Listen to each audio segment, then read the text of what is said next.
Hi, I'm Henry. Hi everyone, and I'm Maureen. And our guest today is Frank Martella, Finnish philosopher, psychologist, and author of Stop Chasing Happiness. Frank's research at Aalto University explores what truly makes life meaningful and why chasing happiness can sometimes make us less happy. In this episode, we talk about meaning, trust, and autonomy, and what leaders can do to help their people find joy and significance in everyday work. Oh, I'm excited because this is a different approach. It is. It's very interesting. I'm excited. So, in my excitement, Yes, how's it all been going for you, Henry? What's been giving you joy? I've got a new bike. No way. It's a Tarmac Specialized. It's ex-demo, so it's 35% off, and I'm loving it. I'm absolutely loving it. Oh my goodness. So, what was your first ride? My first ride was up 1 mile on the other bike. Oh, really? Yes. 1 mile per hour on the other bike. Okay, alrighty. Yeah. So, I'm sure you're going to be planning some new routes. Absolutely, new bike. Yes. Okay, all right. I've got to catch up with you, Henry. I've had my bike for 1 year now. Oh, right. It's an anniversary for my bike. Excellent. Okay, so what's been giving me joy? Well, I went away to Marrakesh. Oh, God, yes. Yes. I'm not going to share my story elsewhere, but I was traumatized. But you were traumatized, I was absolutely. Traumatized, yeah. But it was nothing to do with Marrakesh. Marrakesh is a beautiful country. I was traumatized by Storm Francis. Yes. Because Storm Francis caught us on a van where the river burst its banks and we got flooded in, and I didn't know what was happening. So I think what I can say what's given me joy is just to know for the fact that through that trauma, that it just made me realize and value the work that we do here at Happy, and to value and to value life itself, because we always talk about life is too short. It really is. I'm joyful that I'm here in this position to be able to help and hopefully make a difference. There we go. Thank you. So today, I'm thrilled to be joined by Frank Martella, a Finnish philosopher and researcher whose work has inspired all over the world to rethink what makes life worth living. Frank is the author of A Wonderful Life, Insights on Finding a Meaningful Existence, and his new book, Stop Chasing Happiness, A Pessimist's Guide to a Good Life. His work draws on psychology, philosophy, and Finnish practicality to explore a simple but powerful question. Yes, indeed. In today's conversation, we'll explore why meaning beats happiness, what leaders can do to bring purpose into everyday work, and what we can all learn from Finland, the so-called happiest country in the world. So, settle in for a thoughtful, practical, and very human conversation with Frank Martella. Glad to be here, or should I say happy to be here. Excellent. So, you're Finnish. Finland regularly ranks among the happiest countries in the world for 7 years. How is it the happiest country? You talk in your book about your Finnish background does not determine what you can be in life. When I have been going through the research about why some nations are performing better on these, happiness indexes and life satisfaction indexes, we notice that it's quite much about how well the society is performing in terms of having like this well-functioning democratic system, but also like having good welfare services for the people. And that's, of course, something that the Finnish and the Nordic model is quite good at. Okay. So we have like this welfare service, like free education and free healthcare, libraries, subsidized hobbies, which means that, wherever you start in life, you can usually get to the best universities and wherever you want, no matter your background or how much your parents earned money or so forth. So I think that's something that makes the society more equal and gives everybody a better start at life. Oh, that sounds great. And also in your book, you talk about the wealthy Finns not having Porsches or Ferraris, but just having Volvos. And I know the Volvos are like one of the top ranked cars. I guess like in the Finnish lifestyle, people don't tend to want to stick out too much, or just like example, I remember once there was this one Finnish guy who sold his company for like several hundred millions of euros. So he was one of the key founders. So he probably earned 200 million or 300 million euros. Then a couple of weeks afterwards, he had been all over the newspapers. I saw him pushing this trolley with his daughter and, trying to run to get to the tram, Really? So instead of driving a Ferrari or having chauffeur driving him around, he was using the public transportation as Finns do. That's as an example of that Finnish people. Whatever they're standing in life, they tend to just use the public transportation like everybody else. Excellent. It's a great thing just to think about what you just said there from education. It's like trying to make sure that everybody gets equal access. Yeah. From 2019 to 2023, Finland had 5 women leaders. And in your book, you talk about Sanna Marin, the previous Prime Minister having the strength and will not to be determined by their background. Yeah, so Sanna Marin was Finnish Prime Minister for 4 years, and her background was that her mother grew up in a children's home without her parents. Then Sanna Marin, when the parents got her, a couple of years afterwards, they divorced, and her father was quite much struggling with alcoholism and so forth. Then her mother fell in love with another woman, so she grew up in this poor and working class rainbow family. One could say that probably not the best start in life, but still, she became the first in the family to complete high school, then first in the family to get university degree, and she became MP at the age of 29 and finally Prime Minister at the age of 34. So I think it's a good example of that. Again, even though her parents didn't have much money or anything, she was still able to attend very high quality high school, also get high quality basic education, because I guess everybody in the Finnish system basically go through the public schools as elementary school stage, and the public school standards and quality tend to be quite equal. So it doesn't matter too much where you live in Finland or what school you go to, you get same high quality education everywhere, which then allows people, if they have the ambition and the talent, then they have the path is open for them to go to high school, to go to university. So I went to Finland for an educational conference because Finland then was the best country in Europe for schools. I talked to some students who said the teachers are my friends. I then went on Twitter, and in the UK they said the teachers are not your friends. Is that the case with teachers in Finland? I don't know if one can call them friends, but I would think that at least when they have some comparison of the Finnish system, one thing that stands out that the Finnish teachers have quite much autonomy in their role. Okay. So in some other countries, the teachers are much more restricted about what they can do and how they should be teaching. So all the lectures are restricted and instructed from the outside, but the Finnish teachers have a long education. So all the Finnish teachers, even in the elementary school, have gone through both a bachelor's degree and master's degree in education. And because of that, then they're given quite much freedom to themselves design how they do with this specific class, given the students that they have. That gives rise to this approach where they're probably can meet the students in a more equal way, because they have themselves more autonomy, then they can also give the students more autonomy. And through that, everybody gets better outcomes, but also probably enjoys the process more. Excellent. Oh, that's incredible. Because if you think about it, you're teaching them autonomy from a young age rather than the autocratic education system that we normally have. Yeah. And I think that the modern work life, where we require more and more autonomy from the people, I think the Finnish education system is preparing them better for that than the more autocratic systems where the teacher is there and telling to students what they should be doing rather than giving them more freedom to explore and make their own choices. Oh, I think that this is a system that all countries should be striving towards if they want to educate workforce for today. Excellent. Yeah, I love that. So you have a saying that you've talked about where the first Finns saw the long, dark, freezing winters. Why didn't they just leave? Yeah, that's a good question. And now that it's January here in Finland, and you look outside and it's dark at 4 p.m., it's already dark, you think that, it's a good option would be just have gone back to the southern countries. But at the same time, from happiness and well-being point of view, it's shown that it doesn't seem to have too much of an effect on national level well-being. Right. So because people tend to get adjusted to whatever the weather of their country is. So for a Finn born here, they have gotten used to these long and dark winters, so it probably doesn't make a big difference. But of course, if you have gotten adjusted to some other climate and then you move to Finland, then it might be harder to adjust to the dark and cold winters. But yeah, for native Finns born here, then probably the weather is not a factor that too much affects their well-being. Also because people tend to enjoy the winter in Finland. Really? When the snow comes, especially when the snow comes, it's something people are very excited about that. Even my kids now that the snow is every day, they want to go outside, to just do some fun in the snow. So, and I guess we have also this saying in Finland that there's no bad weather, only bad clothing. Oh my goodness. When you have good clothing, it doesn't matter how freezing it is because you're still warm and you can explore and do whatever you want outside. It makes sense. It makes so much sense. I lived in the US for 1.5 years and quite north, in Rochester, in the upstate New York. And they had cold winters there as well. But I remember in the wintertime, our kid, who was 2 years old at that time, he was the only kid in the playground.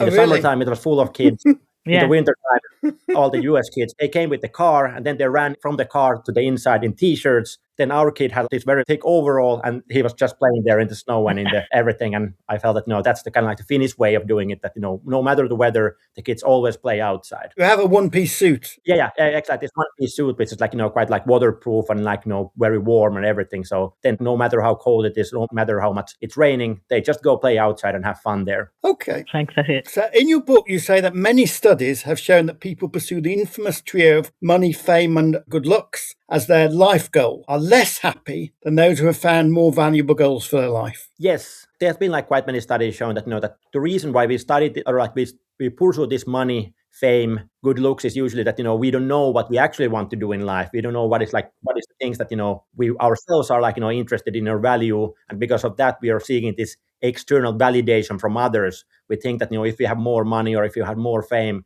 then we are like better validated by others, and that's usually not a good recipe for like very happy living. I guess like in that sense, a certain amount of introspection, learning to know who you are, what are your values, what are the things that you're excited about, and then going out and pursuing those is usually a much better recipe for your own well-being. Excellent. Totally. So you talk about Viktor Frankl's Man's Search for Meaning. I read that this year, and as a Jew, it was a bit difficult. What did it feel like for you? Yeah, of course, it's a bit tough read because Viktor Frankl spent time in a concentration camp. Yeah, absolutely, yeah. So of course, whenever you read a book about that kind of thing, it's just like quite horrific what kind of conditions people have been going through. And of course, most of the people he spent time with there died during that trip. So it's quite a tough read, but at the same time, I feel kind of like a message of hope in a way that he's saying that even in those inhumane conditions, those people who had some strong sense of purpose, that was something that helped them to survive there. Is that right? Many people who had a strong sense of purpose still perished in those conditions. But he said that, those people who didn't have a purpose,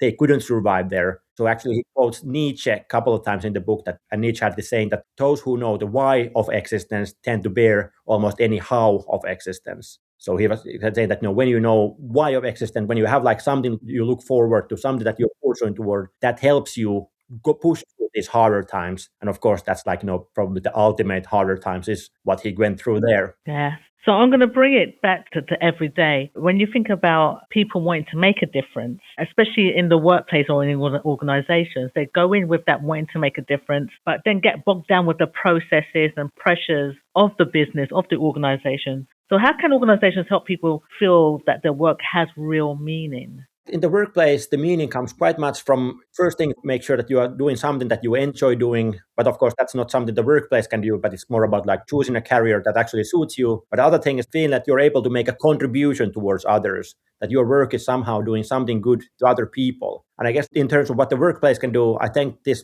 sense of contribution can be happening on 3 levels. So one of them is the bigger mission of the organization. What are we here doing, And of course, in some occupations, it's easier to say if you're a doctor or a nurse or a firefighter, you don't have to invent any mission, but you already know who are the people we are helping here. In some other occupations, it's more about trying to figure out what is the bigger role that we are playing in society. Then the second level where this contribution comes from is more at the level of individual customers. Who are the customers we were able to help today? Yeah. What were we able to do that, and how to make that visible? So if we get, for example, positive feedback from the customers, how to make sure that everybody in the organization hears that, what good we were able to do to that person, to the specific customer. But then the third level that is often forgotten is quite much of the kind of contribution or good things that we do during our working day are actually aimed at our colleagues. Okay. So I help one colleague here, another colleague helps me here. And because of that, also building this culture of gratitude where people are saying to each other, hey, thanks for doing that. Or when they have weekly meeting, they have just one point in the meeting, which is gratitude. When they come to that part of the meeting, anybody can raise their hand and just say that, hey, I just want to thank Matthew here. On Tuesday, we were in a bind in this project, and then Matthew came and saved us. Thanks very much. Then the next person raises their hand and says something. And this kind of thing is quite a good way of making the good things that we do towards each other more visible, which tends to increase the sense of contribution, but also increases the sense of community and relatedness when we know how we are caring about each other and helping each other. I love that. So can you think of a company or leader you've seen that truly fosters meaning and what they do differently? In the Finnish context, there's one leader that I like this. There's this Finnish company, Supercell, which is famous for these mobile games. So it's one of the biggest mobile game producers in the world, these Brawl Stars. And if you have kids in the age group of 8 to 20 years, they probably know the games better than me. But anyway, it has 5 games that have all crossed more than 1 billion, which means that, it's one of the biggest mobile game producers in the world. And this Ilkka Paananen, who was CEO of the company and founder of the company, he says that, his mission is to be the world's least powerful CEO. So he has succeeded in his role the less he has power, because his way of thinking is that, he wants to have a very ambitious mission that when they're making games, they want to do only this world-class game, no like small games, but like something that can actually be a big world-class hit. Then he wants like recruit the best people into the company. But after that, he wants to give them as much freedom as possible to think themselves how they get there, how they produce these games. So his task is just make sure that the conditions are right and then step aside and give people more room and autonomy to themselves pursue the kind of games that they want to build. So I think that he has quite a good approach where he's like, supporting, setting the mission for everybody. Here's where we are heading. But after that, stepping aside and giving people enough autonomy and freedom to think themselves how to get there, how to fulfill that mission. Excellent. So I have a question in terms of an author, Dan Pink, and he done a research study based on optimism and pessimism. And pessimism doesn't just darken your outlook, it shortens your life. Optimism, on the other hand, is a superpower and it increases motivation, creativity, and resilience. So how does that land with you? There has been a study showing that, that of course optimism usually is a better attitude to life than pessimism, that it's usually a good idea to be more optimistic. But personally, I'm actually been more interested in this attitude, what these American pragmatist philosophers called meliorism. Meliorism. It comes from this Latin word meliora, which means like to better something or improve something. And John Dewey, for example, who was one of the philosophers behind it, he said that optimists tend to think that the world is the best possible place. Pessimists tend to think that it's the worst possible place. Meliorists don't think it's either. It's somewhere in the middle, but there's always something that can be improved about it. Ooh. So kind of like the focus is on trying to figure out what are the things that I can actually improve in the world. So rather than think about, okay, looking at the world politics nowadays, one can be like more optimistic or more pessimistic. I guess many people are more pessimistic now than they were 20 years ago. But at the same time, I would think that no matter that, what we can focus on is what are the things that I can personally do to improve things. So focusing on that is like something that helps you find meaning and also be more resourceful even in whatever the situation is. So like rather than thinking like whether the world is going to a better place, world in general is like better or worse, focus on those things that you can actually influence and make sure that make those things better. So kind of like this attitude of constant improvement is even better than mere pessimism or optimism. I didn't know there was such a word. So it's good to know. Next book I want to write might be like about that, because I think that's a word that everybody should know. Yes. Hopefully someday everybody knows it through that book that I will be writing in a couple of years. Fantastic. So tell me about kilvoittelu. In my book, I introduced this Finnish word kilvoittelu, which is when we think about competition, it's this playful competing in a way. It's something like the children do when their children decide that, hey, let's run to that place and see who is first there, or let's play this football or whatever they do. They take it seriously in the moment. They put their best effort into the thing, but then they run and somebody wins, somebody loses. Then a couple of seconds later, somebody said, hey, let's do this and this. And then they go there and they already forget about like this thing. Because sometimes I think that there's like this balance between, that you should be like somehow able to be satisfied with whatever you have in life, this stoic attitude of accepting life as it is. I think that's quite a healthy attitude into life. But then when I talk about that attitude, the kind of like one thing that I get is, hey, if I'm already accepting everything or my current situation, doesn't that mean that I just settle with whatever I have not right now and I'm not like pursuing anything better? Mm-hmm. So then I try to say that, okay, yes, you should be like accepting your current situation, but at the same time also, take this melioristic attitude, think what can be improved, and put your best effort in that, but don't take yourself too seriously even in that, because whatever your outcomes are going to be are not in your own hands. There's always going to be a component of luck. So you can do all the right moves, you can push and do whatever it takes, but still just for some unfortunate reason, then you don't get where you want to get. So in that sense, the general attitude towards life that I'm kind of recommending in this book is this attitude of energized contentment, where you're kind of like content with your current situation and at the same time energized to pursue whatever better future there will be for you and for everybody around you. Mm-hmm. Okay. Yeah.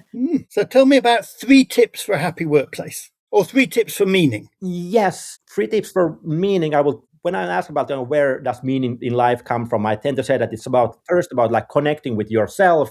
So like thinking who you are, trying to figure out what are the things that you enjoy doing, what are the things that you find valuable, and making sure that you do at least some of those activities every day. But then it's also about connecting with other people, which means that, quite much of the meaning we derive in life comes from our close relationships, being able to spend time with our loved ones, with our friends, with our family. And then the third component is about like this doing good to other people, because we know that's like one of the most robust ways of actually increasing your own meaningfulness is when you are able to make some meaningful contribution towards something else. So connect with yourself and connect with others. That's kind of like my very short answer to the question, where does meaning in life come from? Okay. Oh, fantastic. Okay, so we've heard about the weather, the love of snow. But what I would like to know now is, outside of what you do in terms of work and your writings and so forth, what's something that gives you joy? What's something that you enjoy doing? So of course, I have to say that I very much love my work. So being able to read and write is something that I every day enjoy doing. But yes, outside of that, I like team sports. So playing football, for example, is something that I really enjoy doing. I still play in this 6th division team here in Finland. Right. So we practice once per week during the summertime. So nothing too serious, but still play real games against real opponents. So it's quite enjoyable. And now that it's winter time, I also enjoy cross-country skiing actually. Ooh. Yeah. Bit over 1 week, I'm actually gonna go to Italy to this Marcialonga, which is this 70 kilometers long cross-country skiing, track that are like competition. It's gonna take me probably like 6 to 7 hours, depending on the weather, to go through that. But that's a way of challenging myself that I enjoy doing from time to time. Oh my goodness. I mean, I would love to ski, but I'm scared. I did a fractured hip Yes. on my skiing last year. Yeah, you didn't help Henry with the fears. But Finland also has the best heavy metal bands in the world, doesn't it? Yes, it's true. When there's no heavy metal bands per capita, then Finland is with a quite big margin the number 1 country in the world. And then the other Nordic countries, Sweden, Norway, come as the 2nd and 3rd. But yes, Finland has the most heavy metal bands in the world. Excellent. Well, thank you so much, Frank. This has been really great. Yeah, it was great to talk with you too.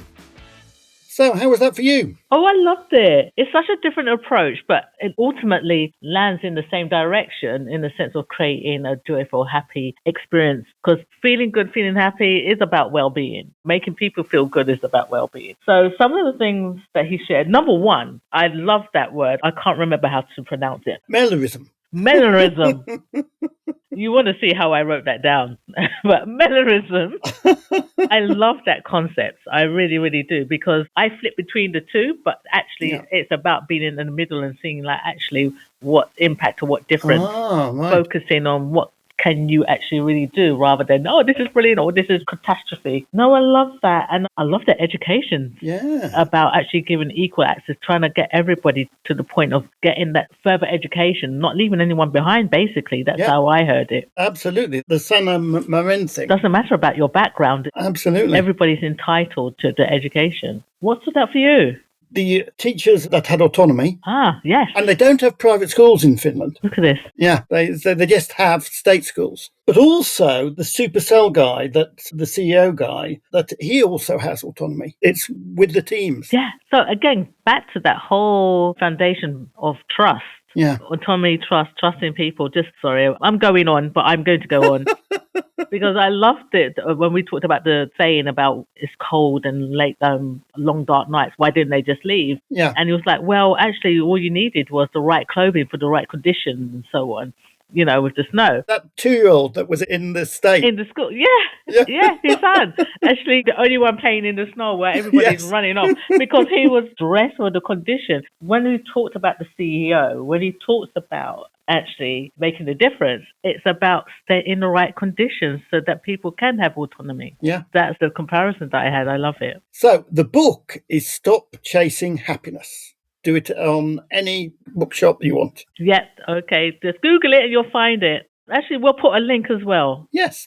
So we have a Level 3 New Managers programme. It's over 12 months, one workshop each month, and it is rooted in a culture of trust and freedom, where managers step back and people are trusted to make decisions themselves. And if you have 3 million turnover, it is based on the apprenticeship levy. And if you don't, it is 95% funded by government. So it is just £250 for all of 12 months. Like I say, it's a no-brainer. It is indeed. Okay. But if you want to find out more information about all of our courses, workshops, and the great work, and I'm going to say great work because I experience it every time in the classroom. Absolutely. That Happy does. Please go to our website, happy.co.uk, and you can find out more on there. And also, don't forget to subscribe and like the podcast. Yeah, and please, please, please put in reviews. Yes. So let us keep on creating joy at work.